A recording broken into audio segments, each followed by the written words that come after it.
ده محمود الزنفولي لاعب النادي الأهلي الجديد اللي عليه لغط كتير من جماهير النادي الأهلي بعد إصابة محمد الشناوي مع المنتخب، والأهلي كان خلاص تعاقد مع محمد أبو جبل، وراح الزنفولي للبنك الأهلي.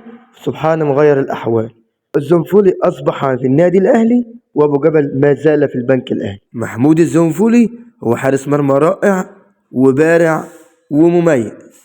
الزنفولي هذا الموسم لعب 11 مباراة مع الداخلية، 5 كلين شيت ودخل فيه 15 هدف.